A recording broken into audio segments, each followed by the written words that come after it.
An autopsy report of a 26-year-old inmate found dead in the prison on May 17th reveals fentanyl, methamphetamine, and amphetamine were in his system. It's not going to be swept under the rug. DepCor Director Fred Bordallo speaking on the ongoing internal affairs investigation. The autopsy report mirrors what acting warden Mary Helen Lazama admitted during Tuesday's budget hearing. We do have fentanyl here in Guam, and it did come into our facility. Okay, unfortunately, that drug, they lace the other drugs such as meth, they lace it with fentanyl. And that drug, the fentanyl, is 100 times more potent than morphine.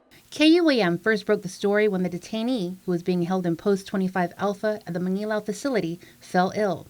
According to Bordallo, the detainee called out to an officer for help. The officer then called the Guam Fire Department. Medics performing CPR as he was rushed to Naval Hospital, where he later died.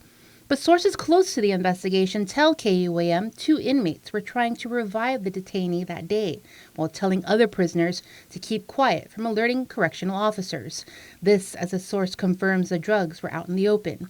The prisoners then carried the detainee to the restroom and staged it to appear as if he had passed out. We asked Bordallo about those claims. We're talking about the domes again, right? We have about 70 plus detainees in an open bay, right? It's not, they're in individual cells, right, of 3 or 2 to a cell. They're in an open bay, which means they can move around inside that. And you have that one officer who has to monitor that, right? And you have to have a second officer roaming. But we look at, the Petunas Challenge, the Security Petunas Challenge, to ensure that they're constantly monitoring those domes where most of the incidents have been around that area.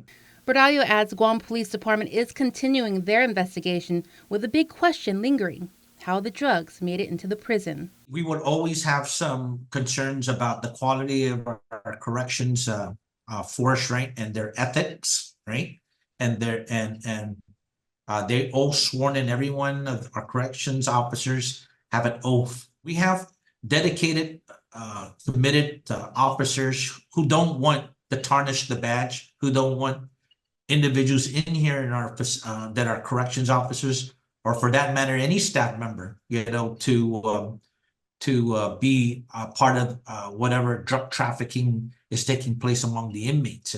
And although DepCor has set aside funding for drug testing, but it's more than just random drug testing, Joan, to do with the corrections officers. It's each of the leadership, the top leadership sets the example, right? Meantime, the prison has not released the prisoner's identity. Jonagan Charfris, KUAM News.